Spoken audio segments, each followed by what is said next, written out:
लोए सव साहोणं केश पंच नमोकारो सर्व पाव प्रणासनो मंगलानंत संवेशे पड़ मंग हवाई मंगलम।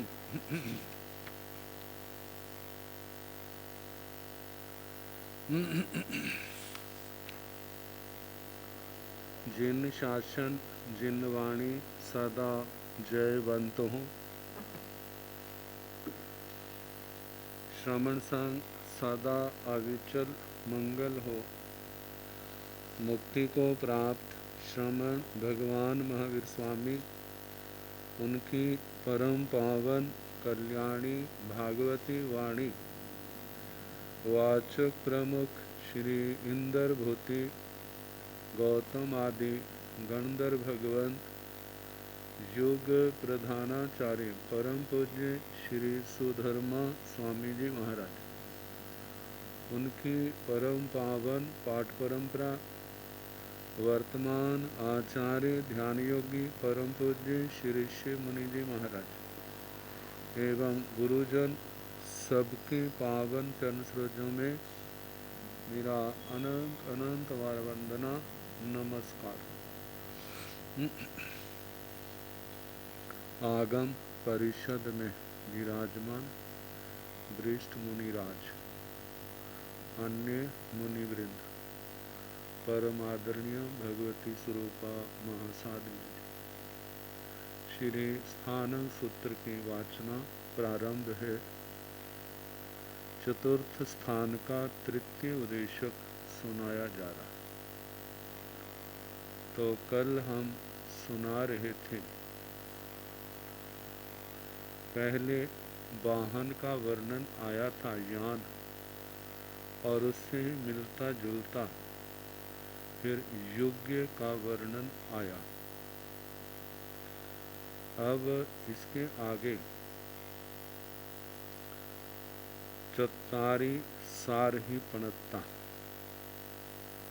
तंजाह जोया वैता नामं एगे नो बीजोया वैता, बीजोया वैता नामं एगे नो जोया वैता, एगे जोया वैता भी जोया वैता भी, एगे नो जोया वैता नो बिजोया वैता, एवमेव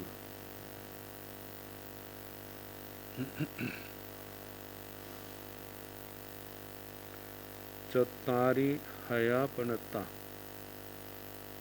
तंजाह जुत्ते नाव मेगे जुत्ते, जुत्ते नाव मेगे अजुत्ते, एवमेव चत्तारी पुरिस जाया पणत्ता तंजाह जुत्ते नाम मेगे जुत्ते, एवं जुत परिणय जुत रूवे जुत शोभे सभ्य सिंह परिवक्को पुरिस जाया।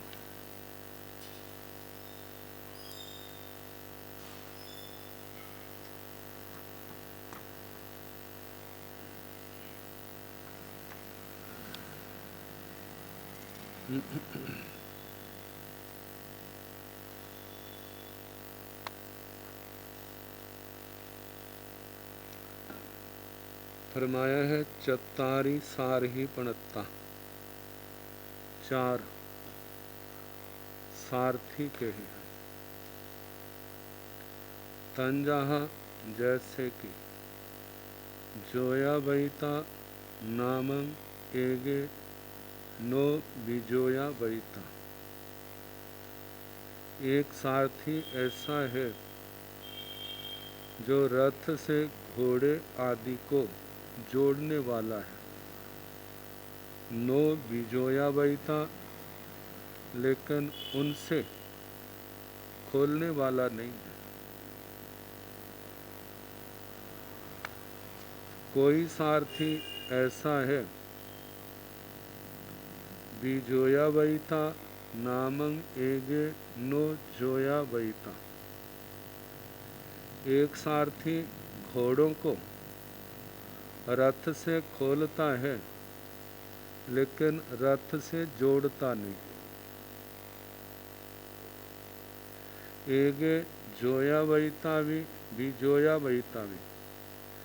एक सारथी ऐसा है कि वो जोड़ता भी है और जब ज़रूरत पड़ती है तो अलग भी करता है। एगे नो जोया वैता नो बिजोया वैता।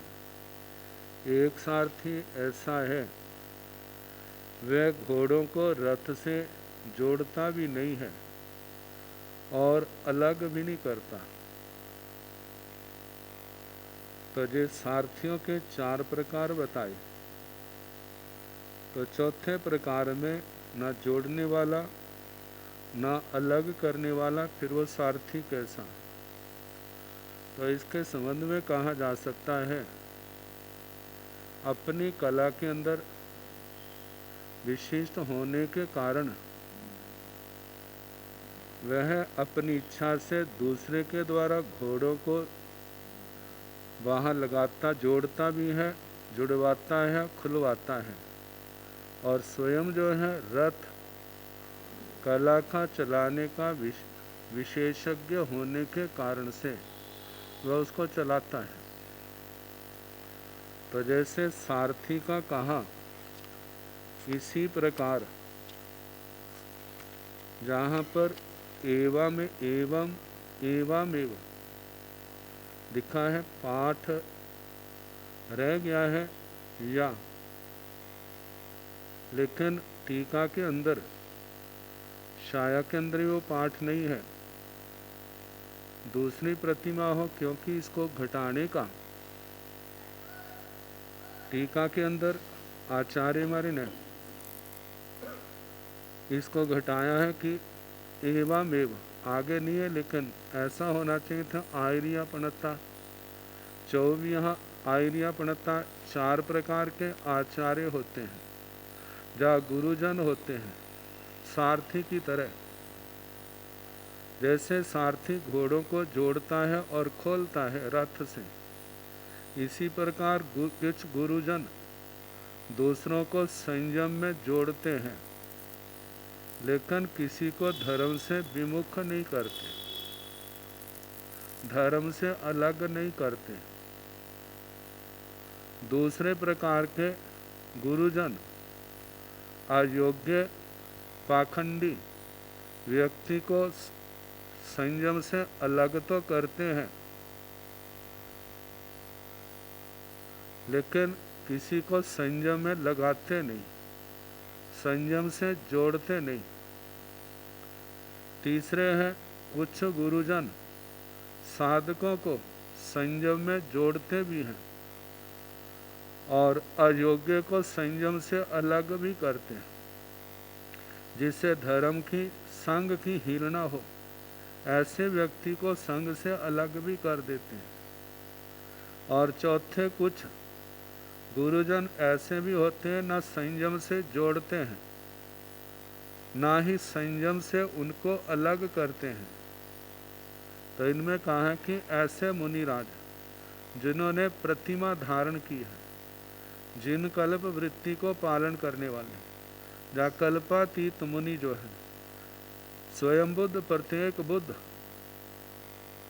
ऐसे जो है न किसी को दीक्षा देते हैं ना ही किसी को अलग करते हैं, अपने संयम तप की आराधना में लगे रहते हैं।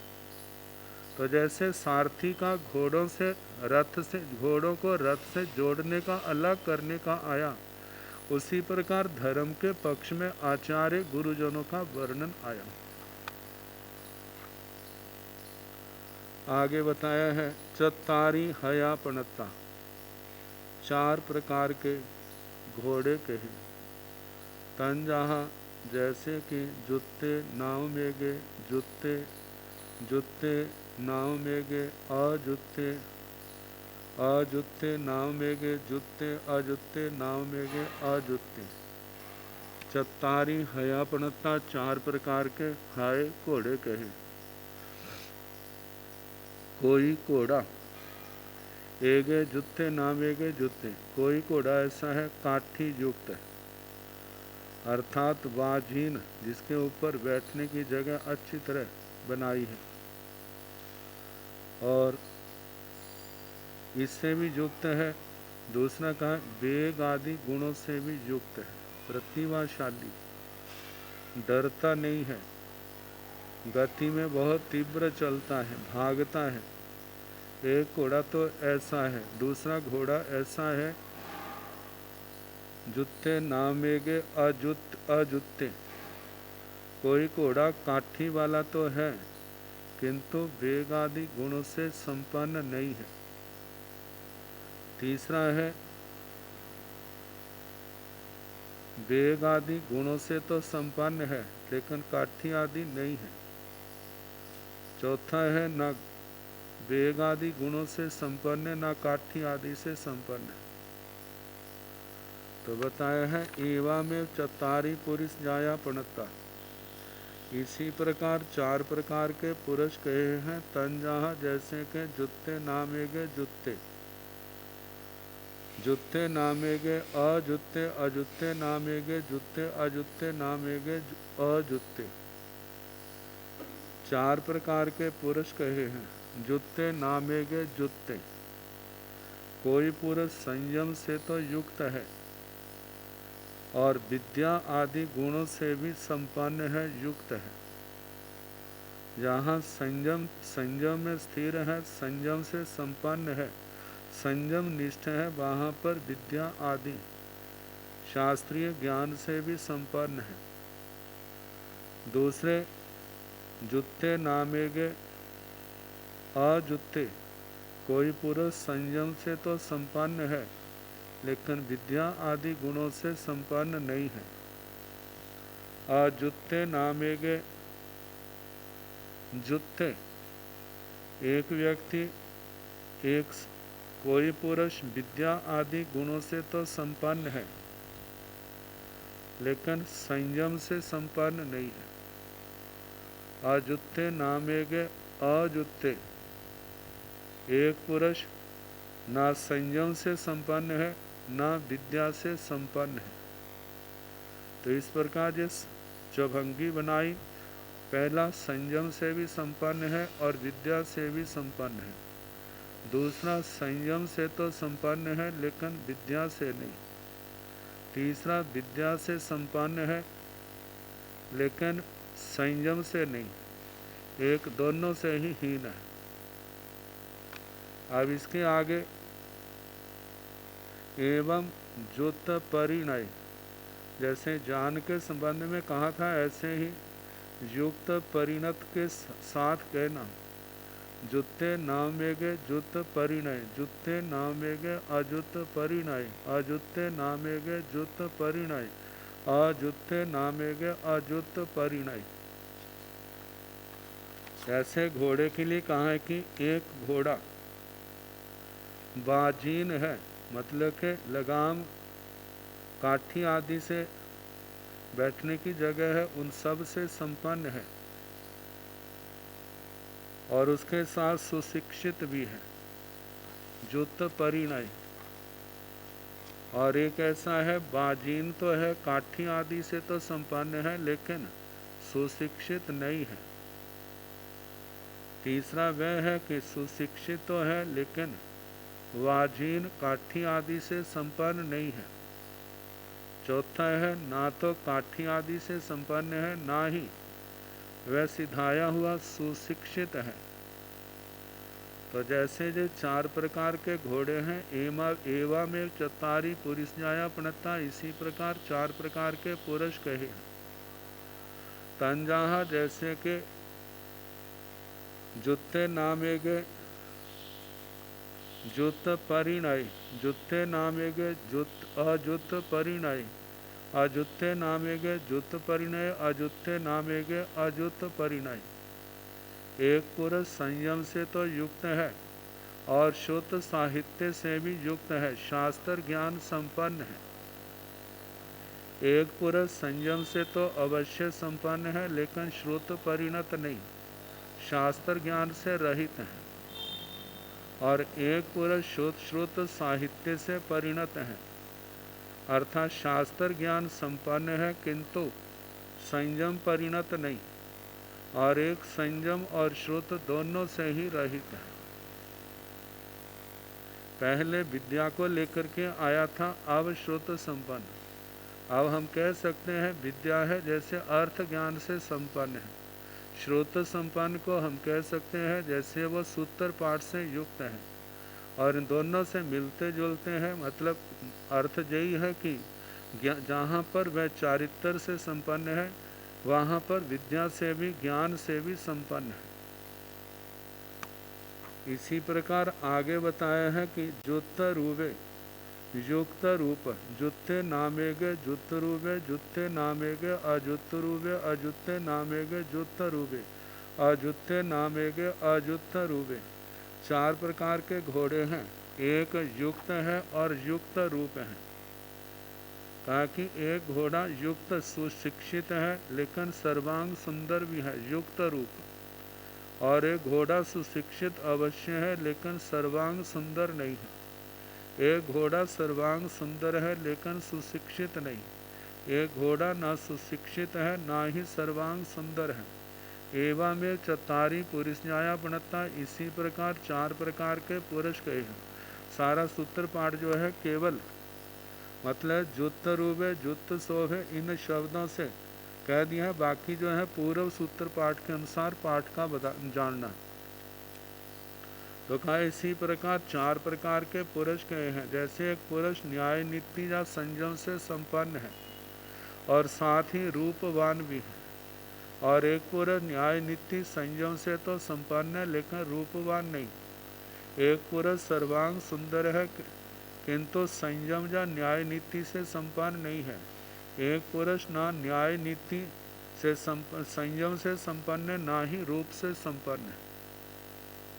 आगे फिर फरमाया है जुत्त शोभे सभ्य सिंह परिवक्षो पुरुष जाया। ऐसे ही 4 प्रकार के घोड़े हैं, जुत्ते नामेगे जुत्त शोभे, जुत्ते नामेगे अजुत्त सोहे शोभे, अजुत्ते नामेगे जुत्त शोभे, जुत्ते अजुत्ते नामेगे अजुत्त सोहे। 4 प्रकार के घोड़े हैं। ऐसे एक घोड़ा सब प्रकार से सन्नद्धबद्ध है, तैयार है, विजय होने से यशस्वी भी है, युक्त शोभा से युक्त। और एक घोड़ा सन्नद्धबद्ध अवश्य है किंतु यशस्वी न होने से शोभाजनक नहीं है। एक घोड़ा शोभाजनक अवश्य है किंतु सन्नद्धबद्ध नहीं, और एक घोड़ा न सन्नद्धबद्ध है ना ही शोभाजनक है। तो कहा इसी प्रकार एवमेव चतारी पुरुष जाया पणता। तो घोड़े के संबंध में कहा जब घोड़ा सब प्रकार से वस्त्राभूषणों से विभूषित होता है तब वह जन यात्रा में, वर यात्रा में, युद्ध यात्रा में शोभाजनक प्रतीत होता है। विजयी एवं यशस्वी घोड़ा सदा शोभनीय होता है, उक्त कारणों से विपरीत शोभनीय नहीं होता। इसी प्रकार पुरुष भी 4 प्रकार के होते हैं। एवं में चतारी पुरुष जाया पणता, 4 प्रकार के पुरुष होते हैं। तन जहाँ जैसे के जुत्ते नामेगे जुत्त शोभे, जुत्ते नामेगे अजुत्त शोभे, अजुत्ते नामेगे जुत्त शोभे, अजुत्ते नामेगे अजुत्त शोभे। एक उग्र संयमी है, साथ ही प्रभावशील भी है, धर्म की प्रभावना करने वाला है। एक उग्र संयमी अवश्य है लेकिन प्रभावशील नहीं है। एक प्रभावशील है लेकिन उग्र संयमी नहीं। एक ना उग्र संयमी है ना ही प्रभावशील है।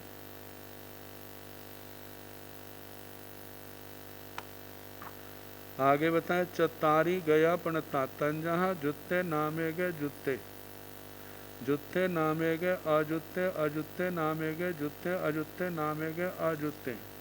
जैसे पहले यान का कहा, फिर युग्य का कहा, फिर उसके बाद आचार्यों का कहा, सारथी का कहा, सारथी के बाद घोड़ों का कहा। इसी प्रकार हाथी के संबंध में भी कहना, हाथी को लेकर के चौभंगियाँ जैसे जैसे घोड़े को लेकर के 4 चौभंगियाँ चली हैं।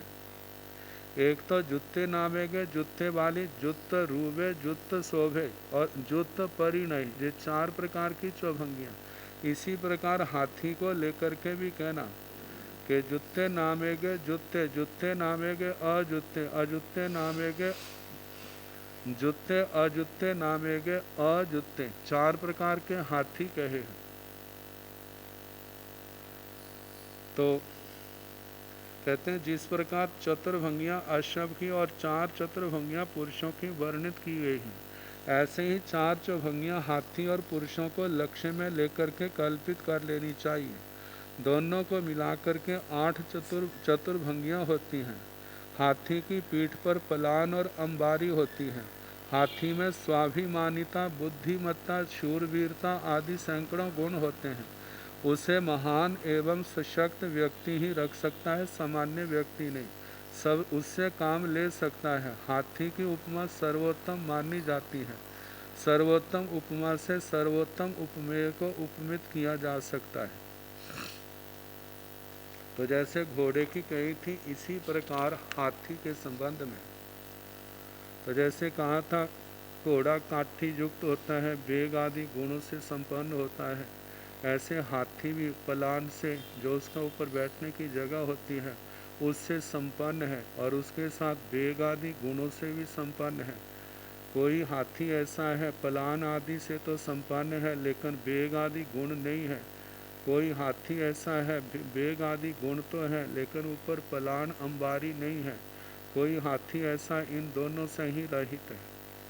इसी प्रकार कोई पुरुष संयम से युक्त तो 4 प्रकार के पुरुष होते हैं। कोई संयम से युक्त है और विद्या आदि गुणों से भी युक्त हुआ करता है। कोई संयम से तो संपन्न है लेकिन विद्या आदि गुणों से संपन्न नहीं। कोई पुरुष विद्या आदि गुणों से संपन्न है, संयम से संपन्न नहीं, कोई दोनों से संपन्न है। तो जैसे जे घोड़े के कहे, इसी प्रकार हाथी का भी कहना। अब इसके आगे तो तन जहाँ जय जुत्ते नाम एवं में जहाँ हयाण तहाँ गयाण भी भाणी परिवक्को तय पुरिस जाया। जैसे घोड़ों के संबंध में कहा, ऐसे हाथियों का भी कहना क्या युक्त परिणत, युक्त रूप, युक्त शोभ, ये सारे भांगे चलेंगे घोड़े के समान ही। और जैसे घोड़े के समान के घोड़ों को कह के उनके समान पुरुष होते हैं, ऐसे हाथी को कह करके हाथी के समान पुरुषों का कहना। आगे बताया है चतारी जुगारियाँ पणता तन जहाँ पंथ जाई नाम मेगे नो उपह जाई, उपह जाई नामेगे नो पंथ जाई, एगे पंथ जाई भी उपह जाई भी, एगे पंथ जाई नो उपह जाई। एवा में चतारी पुरुष जाया पणता, चतारी जुगारिया पणता, 4 प्रकार के जुगारिया कहे हैं। कहा है कि जुगारिया क्या होता है? रथ, बग्घी, गाड़ी आदि को खींचने वाले बैल, हाथी, घोड़े आदि जब अपने क्रिया कर रहे हों तब उन्हें जुगारिया कहा जाता है। वे 4 प्रकार के होते हैं। ऐसे कुछ घोड़े, हाथी आदि, बग्घी कोई भी वाहन है। तन जहाँ पंथ जाई नामेगे नो उपह जाई, सीधे रास्ते पर चलते हैं, उन मार्ग पर नहीं चलते। और कोई ऐसे हैं उपह जाई नामेगे नो पंथ जाई, उन मार्ग पर चलते हैं, उत पथ उन मार्ग पर चलते हैं लेकिन सीधे मार्ग पर नहीं चलते। और कई ऐसे होते हैं एगे पंथ जाई भी उपह जाई भी, सन्मार्ग पर सीधे रास्ते भी चलते हैं, उल्टे रास्ते पर भी चल पड़ते हैं। और एक ऐसे होते हैं ना तो सीधे रास्ते पर एक नो पंथ जाई नो उपह जाई, ना सीधे रास्ते पर चलते ना उत्पथ पर चलते हैं। ऐसा को हम सब समझ सकते हैं कि जैसे अड़ियल प्रकृति के हो। एवं में चतारी पुरुष जाया पणता, इसी प्रकार 4 प्रकार के पुरुष कहे हैं। जैसे कि जहाँ पर इन वाहनों का कहा उपह एगे उपह जाई नो एगे पंथ जाय नो उपह जाय, एक ऐसे हैं सीधे रास्ते पर चलने वाले हैं। चार प्रकार के पुरुष, कुछ व्यक्ति न्याय पथ पर ही चलते हैं, अन्याय पथ पर कभी नहीं चलते। और एक व्यक्ति ऐसे होते हैं कि अन्याय पथ पर तो चलते हैं लेकिन न्याय पथ पर नहीं चलते। और कुछ व्यक्ति ऐसे होते हैं जो न्याय पथ पर भी चलते हैं और अन्याय पथ पर भी। और कुछ व्यक्ति ऐसे होते हैं ना न्याय पथ पर गति करते ना अन्याय पथ पर ही। तो कहा कि लोकोत्तरिक पक्ष में पहले भंग में तो उत्तम साधु का वर्णन आता है जो न्याय पथ पर मोक्ष मार्ग पर चलता है, संसार मार्ग पर नहीं। दूसरे भंग में कहा कि अन्याय पथ पर गमन करते हैं, न्याय पथ पर नहीं। तो कहा कि ऐसा तो साधु वेश में कोई धूर्त है, साधु का भेष जरूर पहनना है लेकिन साधुचर्या से बिल्कुल विपरीत क्रियाएं करने वाला है। और तीसरे भंग में न्याय पथ भी पर चलते हैं, अन्याय पथ भी। प्रमत्त साधु मतलब संयम पालता भी है लेकिन प्रमाद के कारण से असंयम का भी सेवन कर लेता है। और चौथे भंग में कहा जाता है कि ना न्याय पथ पर चलते ना अन्याय पथ पर। तो कहा जाता है ऐसे तो उद्यमहीन आलसी कह सकते हैं, जहाँ अबोध बालक जानने चाहिए, ना न्याय पथ पर चलते ना अन्याय पथ पर। तो इस प्रकार ये चौभंगियाँ हुई। अब इसके आगे चत्तारी पुफ्फा पणत्ता, फूल और मानव को लेकर के विश्लेषण। चत्तारी पुफ्फा पणत्ता तंजहा रूप संपन्ने नाम मेगे नो गंध संपन्ने,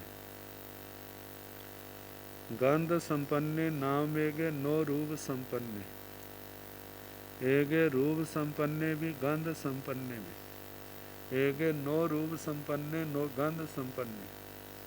एवमेव चत्तारी पुरुष जाया पणत्ता तंजहा रूप संपन्ने नाम मेगे नो शील संपन्ने, शील संपन्ने नाम मेगे नो रूप संपन्ने, एगे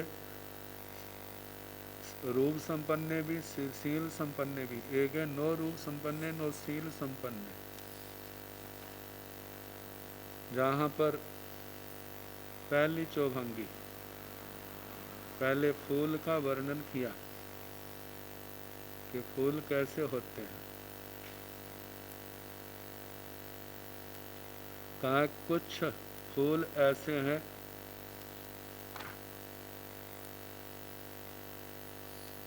चत्तारी पुफ्फा पणत्ता, चार प्रकार के पुष्प कहे हैं तंजहा जैसे के रूप संपन्ने नामेगे नो गंध संपन्ने। एक फूल पुष्प ऐसा है जो रूप से संपन्न है लेकिन गंध से संपन्न नहीं। गंध संपन्ने नामेगे नो रूप संपन्ने। दूसरे प्रकार के फूल वे हैं जो गंध से तो संपन्न है लेकिन रूप से नहीं। एगे रूप संपन्ने भी गंध संपन्ने भी, एक रूप से भी संपन्न है और गंध से भी संपन्न है। एगे नो रूप संपन्ने नो गंध संपन्ने, एक फूल ऐसे हैं न रूप से संपन्न है न गंध से संपन्न है।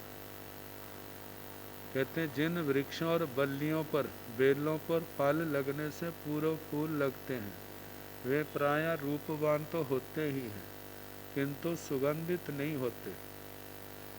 तो ऐसे फूल जो सुंदर हैं लेकिन सुगंध नहीं, तो उनका समावेश पहले भंग में होता है। दूसरे भंग में रूप तो नहीं है लेकिन गंध है। तो जहाँ कहा कि बकुल मौलश्री रात रानी आदि फूलों का अंतर्भाव हो जाता है। रात रानी आदि के छोटे छोटे सफ़ेद रंग के फूल होते हैं। सुंदरता तो ऐसी दिखती नहीं है लेकिन उनकी महक जो है बहुत दूर तक चली जाती है। तीसरे भंग में ऐसे हैं जैसे नरगिस, मालती, केतकी, गेंदा, गुलाब आदि का अंतर्भाव हो जाता है। कहते हैं जे ऐसे हैं रूप से भी संपन्न है और गंध से भी संपन्न है। और चौथे ऐसे हैं जिनके अंदर ना रूप है ना गंध है। इनमें पलाश, किंशु के फूलों का समावेश होता है, प्राय करके जिसको ढाक कह देते हैं। तो कहा कि एवा में चत्तारी पुरुष जाया पणता। इसी प्रकार 4 प्रकार के पुरुष जात पुरुष कहे। तन जहाँ जैसे के रूप संपन्ने नामेगे नो शील संपन्ने। एक व्यक्ति ऐसे हैं रूप वाले तो हैं लेकिन शील से संपन्न नहीं। फूल के अंदर 2 बातें कही, एक तो उसका रूप सुंदरता और दूसरी सुगंध। इंसान के अंदर भी सुगंध के रूप में चारित्र को, शील को लिया है, सदाचार ब्रह्मचर्य को लिया है। तो बताया है एक पुरुष ऐसे हैं रूप से तो बड़े सुंदर है लेकिन उनके जीवन में सदाचार नहीं है, सदाचार की सुगंध नहीं है, शील की सुगंध नहीं है। दूसरे ऐसे है, एक पुरुष ऐसे हैं शील संपन्ने नामेगे नो रूप संपन्ने। वो शील से सदाचार से तो संपन्न है लेकिन शारीरिक सुंदरता नहीं है। एक ऐसे हैं रूप संपन्ने भी, गंध संपन्ने भी। एक ऐसे हैं कि रूप की सुंदरता भी बहुत है लेकिन साथ में सदाचार ब्रह्मचर्य भी उनके जीवन में पाया जाता है। और चौथे ऐसे हैं ना तो रूप है और ना ही शील है। कहा कि एक पुरुष ना रूपवान है ना सदाचारी। अब इसके आगे 7 बातें चलती हैं। 7 बातों को लेकर के चौभंगियाँ हैं जिनमें 7 बातें हैं। जाति, कुल, बल, रूप, श्रोत, शील और चारित्र। इन 7 पदों में जोड़े बनाए हैं 21 जोड़े और उससे 21 चौभंगियाँ बनती हैं। तो पहले बताया है चत्तारी पुरुष जाया पणता तन जहाँ जाई संपन्ने नाव मेगे नो कुल संपन्ने। कुल संपन्ने नाव मेगे नो जाई संपन्ने। एगे जाई संपन्ने भी कुल संपन्ने भी। एगे नो जाई संपन्ने कुल नो कुल संपन्ने। जाति और कुल को लेकर के चौभंगी बनाई है। कहा कि चत्तारी पुरुष जाया पणता। 4 प्रकार के पुरुष होते हैं। तंजाहा जैसे के कोई पुरुष ऐसे होते हैं जाई संपन्ने नामेगे नो कुल संपन्ने। वो जाति से तो संपन्न है लेकिन कुल से संपन्न नहीं है। दूसरा भंगा है एगे जाई कुल संपन्ने नामेगे नो जाई संपन्ने। एक अच्छे कुल से तो संपन्न है लेकिन जाति से संपन्न नहीं है। एगे जाई संपन्ने भी कुल संपन्ने भी। एक जाति से भी संपन्न है और कुल से भी संपन्न है। एगे नो जाई संपन्ने नो कुल संपन्ने। एक ना जाति से संपन्न है ना कुल से संपन्न है। कहा जाता है जिसका मातृपक्ष उज्ज्वल है उसको जाति से संपन्न कहा जाता है। मतलब जाति से जिसके अंदर सदाचार शील आदि को लेकर के कहा जाता है। और मातृपक्ष से गुण जो बताए जाते हैं जिसके अंदर विनम्रता शालीनता ये बातें पाई जाती हैं। और कुल से जो है वो पितृपक्ष लिया जाता है जिसके अंदर स्थिरता दृढ़ता धर्म आदि मर्यादा के प्रति ये गुण आते हैं। तो कहा जाता है कोई व्यक्ति ऐसे हैं चत्तारी पुरुष जाया पणता। 4 प्रकार के पुरुष के तन जहाँ जैसे के जाई संपन्ने नामेगे। मतलब जाति से संपन्न है कुल से नहीं। एक कुल से संपन्न है जाति से नहीं। एक दोनों से संपन्न है और एक ना जाति से संपन्न है ना कुल से संपन्न है। अब आगे कहा कि चत्तारी पुरुष जाया पणता तंजहा जाई संपन्ने नामेगे नो बल संपन्ने। बल संपन्ने नाम एगे नो जाई संपन्ने। एगे जाई संपन्ने भी बल संपन्ने भी। एगे नो जाई संपन्ने नो बल संपन्ने। जाति और बल को लेकर के चौभंगी कही है। चत्तारी पुरुष जाया पणता 4 प्रकार के पुरुष कहे हैं। तन जहाँ जैसे के जाई संपन्ने नामेगे नो बल संपन्न। एक पुरुष ऐसा है जाति से तो संपन्न है लेकिन बल से संपन्न नहीं है। एक पुरुष ऐसा है बल संपन्ने नामेगे नो जाई संपन्ने। बल से संपन्न है लेकिन जाति से संपन्न नहीं है। और तीसरा है जाई संपन्ने भी एगे नो बल संपन्ने भी। एक जाति से भी संपन्न है और बल से भी संपन्न है।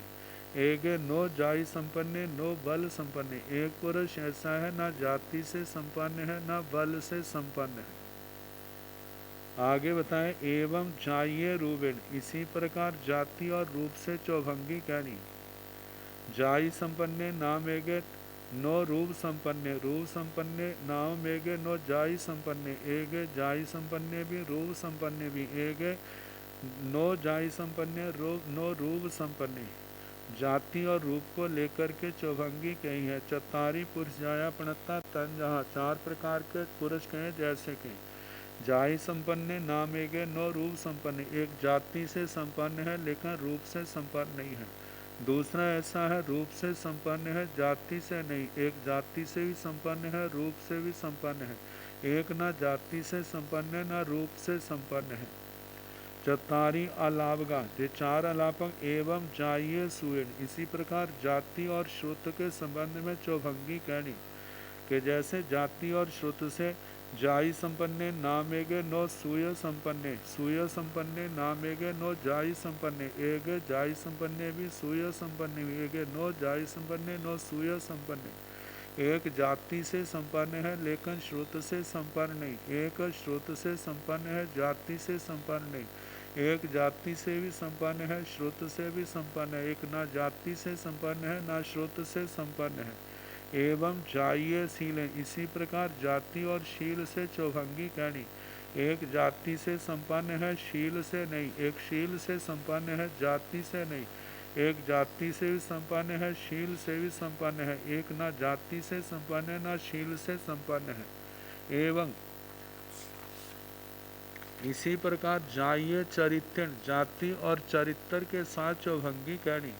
एक जाति से संपन्न है चारित्र से नहीं, एक चारित्र से संपन्न है जाति से नहीं, एक जाति से भी संपन्न है चारित्र से भी संपन्न है, एक ना जाति से संपन्न है ना चारित्र से संपन्न है। एवं कुलेन बलेन, इसी प्रकार कुल और बल के साथ चौभंगी कहनी कि एक कुल से संपन्न है लेकिन बल से नहीं, एक बल से संपन्न है कुल से नहीं, एक कुल से भी संपन्न है बल से भी संपन्न है, एक ना कुल से संपन्न है ना बल से संपन्न है। एवं कुलेन रूपेण, ऐसे कुल और रूप के साथ चौभंगी कहनी। एक कुल से संपन्न है रूप से नहीं, एक रूप से संपन्न है कुल से नहीं, एक कुल से भी संपन्न है रूप से भी संपन्न है, एक ना रूप कुल से संपन्न है ना रूप से संपन्न है। कुलेन सुयन, इसी प्रकार कुल और श्रुत के साथ चौभंगी।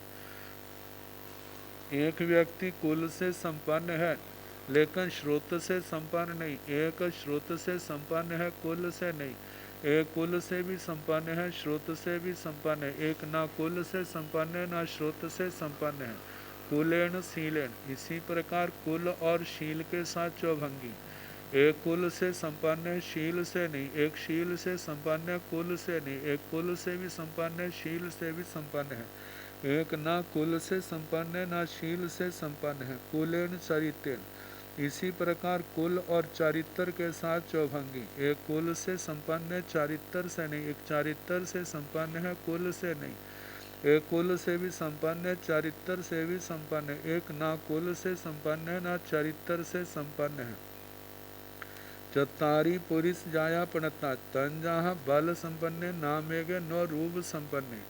आगे कहा कि 4 प्रकार के पुरुष कहे हैं। तन, जहाँ जैसे कि बल संपन्न नामेगे नो रूप संपन्न, बल और रूप को लेकर के चौभंगी बनाई है। एक बल से संपन्न है लेकिन रूप से नहीं, एक रूप से संपन्न है बल से नहीं, एक बल से भी संपन्न है रूप से भी संपन्न है, एक ना बल से संपन्न है ना रूप से संपन्न है।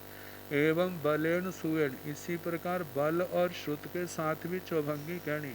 एक बल से संपन्न है श्रुत से नहीं, श्रुत से संपन्न है बल से नहीं, एक बल से भी संपन्न है श्रुत से भी संपन्न है, एक ना बल से संपन्न न श्रुत से संपन्न है। एवं बलेन शीलेन, इसी प्रकार बल और शील के साथ चौभंगी कहनी। एक बल से संपन्न है शील से नहीं, एक शील से संपन्न है बल से नहीं, एक बल से भी संपन्न है शील से भी संपन्न है, एक ना बल से संपन्न है ना शील से संपन्न है।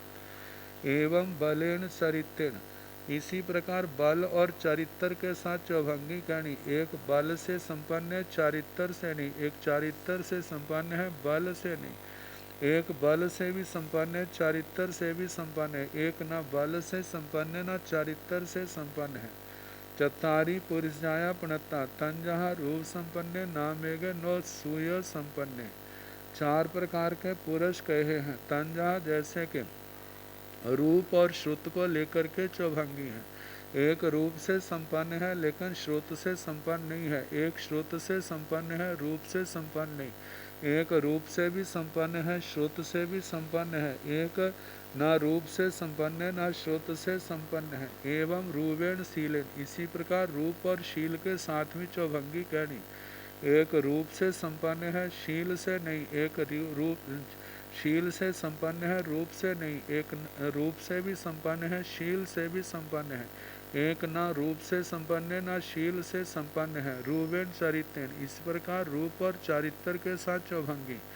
एक रूप से संपन्न है, चारित्र से नहीं। एक चारित्र से संपन्न है, रूप से नहीं। एक रूप से भी संपन्न है, चारित्र से भी संपन्न है।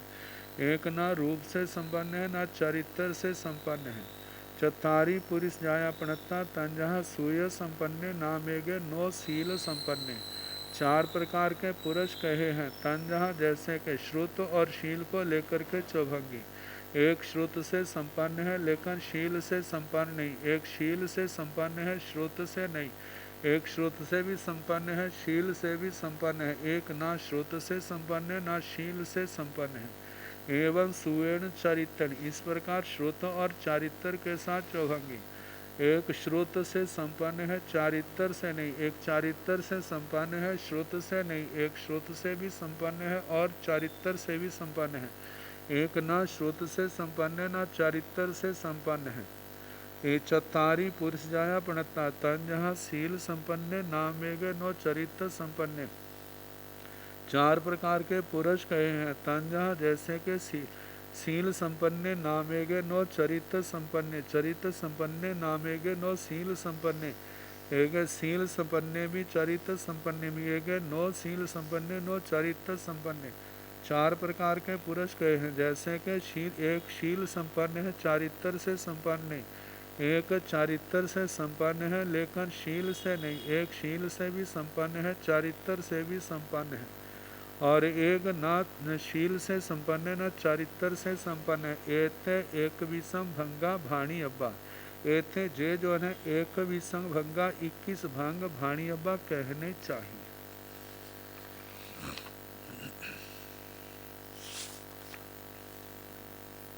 अब इसके आगे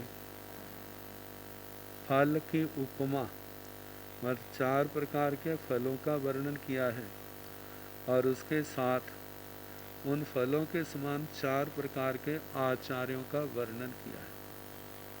तो कहा है चत्तारी फला पणत्ता तंजहा आमलग महुरे, मुद्दिया महुरे, खीर महुरे, खंड महुरे। एवं चत्तारी आयरिया पणत्ता तंजहा आमलग महुर फल समाणे।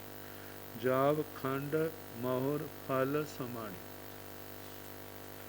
बताया है कि चत्तारी फला पणता, चार प्रकार के फल कहे हैं। तंजहा जैसे कि आमलग महुरे, ये फल ऐसे होते हैं आंवले के समान मधुर। खाते समय तो मीठे नहीं लगते लेकिन बाद में मीठे लगते हैं। दूसरे बताए मुद्दिया महुरे, और एक ऐसे होते हैं मृद्विका, जिसको किशमिश दाख कहते हैं, तो उसके समान मधुर। तीसरा है खीर महुरे, खीर के समान मधुर। चौथा है खंड महुरे, मिश्री के समान मधुर।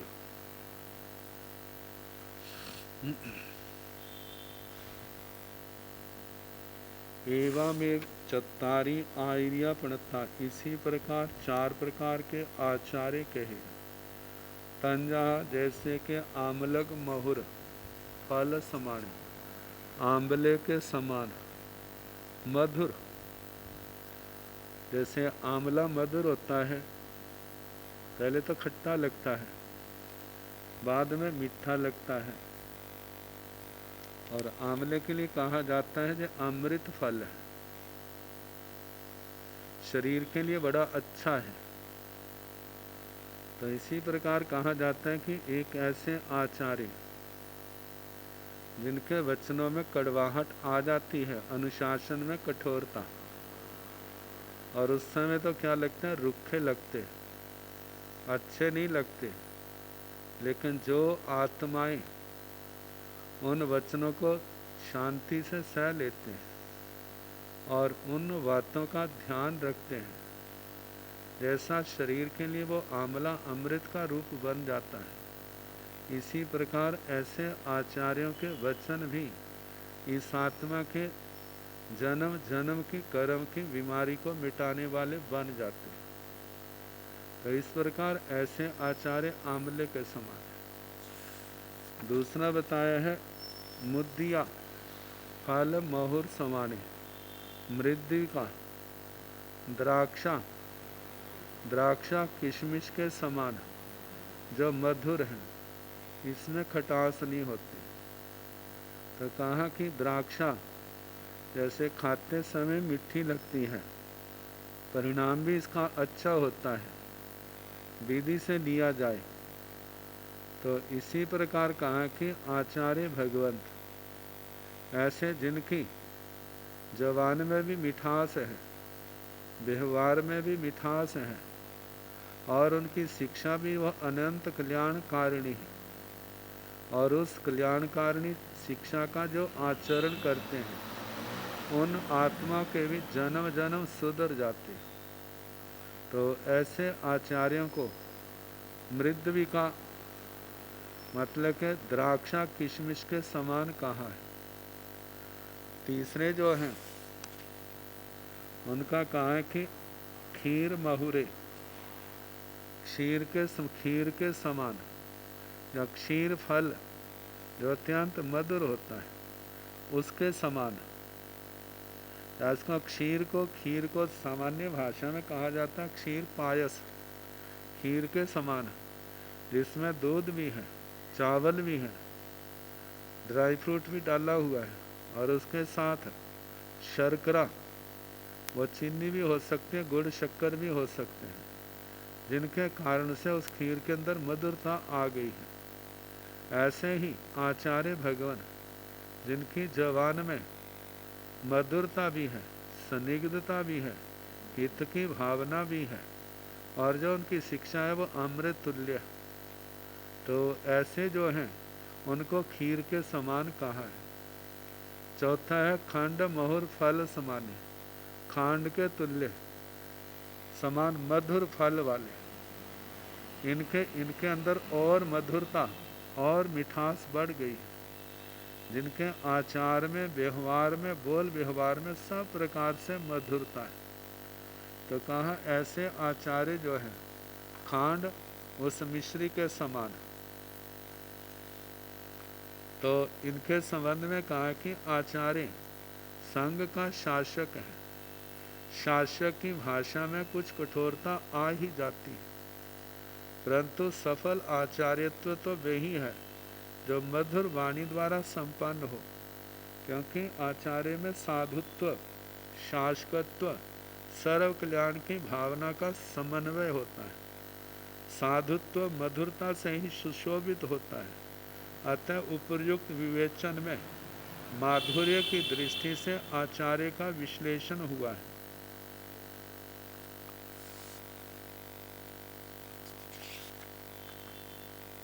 अब आगे बताया है चत्तारी पुरुष जाया पणता तंजाहा करे नाम मेघे बेअवच्छम नो परिच्छई। हाँ, चत्तारी पुरुष जाया पणता तंजाहा आए बेअवच करे नाम मेघे नो पर व्यावच करे, पर व्यावच करे नाम मेघे नो आए व्यावच करे, एगे आए व्यावच करे भी पर व्यावच करे भी, एगे नो आए व्यावच करे नो पर व्यावच करे। चार प्रकार के पुरुष कहे। कुछ साधक ऐसे हैं जो अपनी सेवा करते हैं लेकिन दूसरों की नहीं। कुछ साधक ऐसे होते हैं दूसरों की तो सेवा व्यावृत्य करते हैं लेकिन अपनी नहीं। कुछ अपनी भी व्यावृत्ति करते हैं, दूसरों की भी। कुछ साधक न अपनी व्यावृत्ति करते हैं न दूसरों की ही। तो कहा कि पाप कर्मों से व्यावृत होकर स्वार्थ का, मतलब व्यावृत होकर के पीछे हट करके, पाप कर्मों का त्याग करके, स्वार्थ का परित्याग करके जो सेवा की जाती है उसे व्यावृत्ति का कहते हैं। पहले भंग में जो अपनी व्यावृत्ति करते हैं, दूसरों की नहीं। तो पहले भंग में आलसी हैं, विषम भोगिक, और जे भी है जे तो गर्हित अर्थ में है। और आगे कहा है कि एकल विहारी, जे प्रशस्त हैं। दूसरे भंग में दूसरे की तो व्यावृत्ति करते, अपनी नहीं, तो ऐसे अविग्रहधारी। तीसरे भंग में स्थविर कल्पी, जो अपनी भी करते हैं दूसरों के भी करते हैं। चौथे भंग में न अपनी करते हैं न दूसरों की करते हैं, ऐसे महासाधक जो पादपोपगमन संथारे में विराजमान है। ऐसे महासाधक का चौथे भांगे में समावेश होता है। अब इसके आगे और आगे विकल्प आएंगे, तो उनका कल जैसे अवसर होगा उसके अनुसार कराने का प्रयास किया जाएगा। अब थोड़ी देर हम प्राकृत व्याकरण का कुछ कर लें।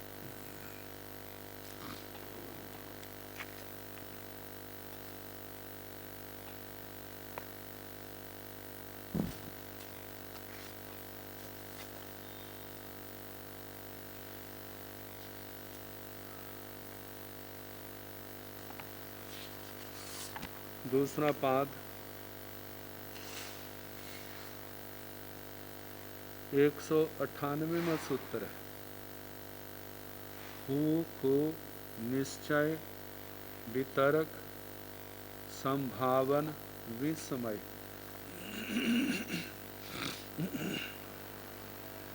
ये दो अव्यय हैं जिनका प्रयोग प्राकृत भाषा के अंदर होता है, हु और खु।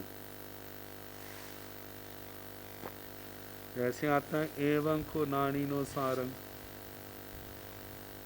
तो जे अव्यय इत्येतौ निश्चयादिषु प्रयोक्तव्यो, इन चार अर्थों में प्रयुक्त होते हैं। निश्चय, वितरक, संभावना और विस्मय।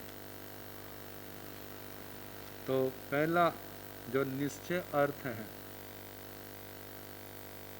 ताम पीहु अछिन्न सिरी, अछिन्न सिरी। कहा कि तंग हो अछिन्न सिरी, मतलब जिनकी लक्ष्मी शोभा नष्ट नहीं हुई, ये उसके लिए ये वाक्य का प्रयोग हुआ है। हो का मतलब निश्चय ही, निश्चय ही तो अछिन्न श्री है। अछिन्न श्री जिसकी कभी भी शोभा लक्ष्मी नष्ट नहीं हुई, उस व्यक्ति के लिए ये शब्द का प्रयोग किया है कि आप तो ऐसे हैं, निश्चय करके कहते हैं बचपन से शारीरिक संपदा से भी संपन्न है और लक्ष्मी धन आदि से भी क्या है, संपन्न है। तो तंको सिरिय रहस्यं, ये दूसरा दृष्टांत है। निश्चय ही तो लक्ष्मी का रहस्य है। निश्चय अर्थ में निश्चय ही तो लक्ष्मी का रहस्य है, गुप्त भेद है। मतलब लक्ष्मी ऐसे आपके पास बसी हुई है, तो हम कह सकते हैं इसके समान तुम निश्चय ही इसके रहस्य को जानते हो। तो जहाँ पर हु और खु का इन अव्ययों का प्रयोग किया है। दूसरा शब्द है वितरक।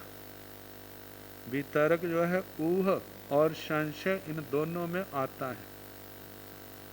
जहाँ पर ऊह मतलब जहाँ पर ये प्रयास किया जाता है जानने का, तो नाहु नवरंग संगहिया, ना हो नवरंग संगहिया, वह केवल संग्रहित ही नहीं है, उसने केवल उसका संग्रह ही नहीं कर रखा। मतलब श्लोकों में, गाथाओं में जहाँ जहाँ पर भी इन अव्ययों का प्रयोग हुआ है वो अंश उठा करके जहाँ उदाहरण के रूप में रख दिए, लेकिन जब पूर्ण इनका अर्थ है वो तो जिस समय वो गाथा आदि सामने हो तभी होता है। तो कहा जाता है जहाँ पर भी हु का प्रयोग जो है ऊह अर्थ में प्रयोग किया है। आगे बताया है संशय, संशय अर्थ में खू का प्रयोग होता है। जल हरो खू धूम बडलो खू, कहते हैं जे जलधर बादल है या धुएं का समूह है, कोई निश्चय नहीं कहा जा सकता, संदेह हो रहा है कि ये जलधर बादल है या धुएं का समूह है। तो जहाँ पर भी खू का प्रयोग वितरक अर्थ में, संशय अर्थ में किया है। आगे संभावना अर्थ में तरियुम नहो नवरंग इमंग, तरियुम नहो नवरंग इमंग, इस नदी को केवल तैरकर पार उतर जाना संभव नहीं है। तो जहाँ पर संभावना अर्थ में हु का प्रयोग किया है, एयं को हसाई, ऐसा लग रहा है जे अंदर अंदर जे हंस रहा है। एयं को हासाई, जय इसको हंसता है, जय संभव है। आगे विस्मय का उदाहरण हैरानी का, कोखु ऐसो सहस सिरो, किसी को देख करके कहते ऐसा कौन व्यक्ति है जो 1000 सिर वाला हो। कहा जाता है कहीं युद्ध में जाना है और जिसके साथ युद्ध करना है वो बहुत पराक्रमी है, तो कहते हैं कि जो जाएगा तो युद्ध करेगा तो उसका मरना निश्चित है। कहा कि एक सिर वाले तो हैं, लेकिन जिसके 1000 सिर हैं वही उसके सामने जा सकता है, वही मुकाबला कर सकता है, दूसरे से संभव नहीं है। तो हैरानी से कह रहा है कि ऐसा कौन है जो 1000 सिरों वाला व्यक्ति है। बहुलाधिकारात अनुस्वारात परो पूर्ण प्रयोक्तव्य, कहा जाता है बहुलता के अधिकार से अनुस्वार के बाद हु का प्रयोग नहीं होता। अब इसके आगे उ गर्हा क्षेप विस्मय सूचने, उ अव्यय है जे गर्हा आक्षेप विस्मय और सूचना अर्थ में आता है। तो गर्हा में उ निलज्ज, अरे निर्लज्ज, मतलब जो गर्हा अर्थ में प्रयोग हुआ है जहाँ पर किसी की निंदा की गई है, अरे बेशर्म। तो दूसरा जो है आक्षेप अर्थ में आता है। आक्षेप अर्थ में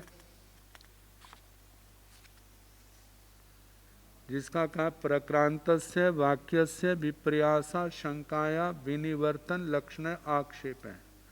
किसी ने कोई ऐसी बात कही तो लगा कि मेरी बात का अर्थ जो है अन्यथा समझ लिया है, तो फिर हैरानी से ऐसे कहता है कि ऊ किम मय भणिया, क्या मेरे द्वारा ऐसा क्या कहा गया है, मतलब मैंने इन भावों को लेकर के इन शब्दों का प्रयोग नहीं किया।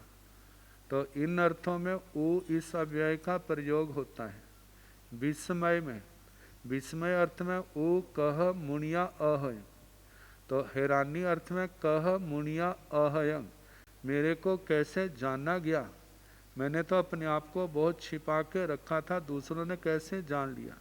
तो जहाँ पर विस्मय हैरानी के रूप में ऊ शब्द अव्यय का प्रयोग हुआ है। आगे सूचने ओ केण न बिनायंग, अरे जे किसके द्वारा नहीं जाना गया, तो जहाँ पर ऊ जो है जे सूचना अर्थ में है, मतलब ऐसा व्यक्ति कौन है जिसने इस बात को नहीं जाना हो, मतलब पूछने की कोशिश कर रहा है क्या सारे जानते हैं या कोई ऐसा है जिसने नहीं जाना हो। आगे 200वां सूत्र है थू कुत्सायम, थू जो अव्यय है जो कुत्सा गर्हित निंदा अर्थ में आता है। थू इति कुत्सायाम प्रयोगतव्यम, कुत्सा अर्थ में प्रयोग करना चाहिए। थू नीलज्जो लोयो, मतलब के जे थू नीलज्जो लोयो, मतलब जे लोग क्या है, निर्लज्ज है, मतलब शर्महीन है। तो ऐसे अर्थ में थू शब्द जो है गरहा निंदा अर्थ में प्रयोग किया जाता है। अब इसके आगे जो आएगा फिर जैसे समय होगा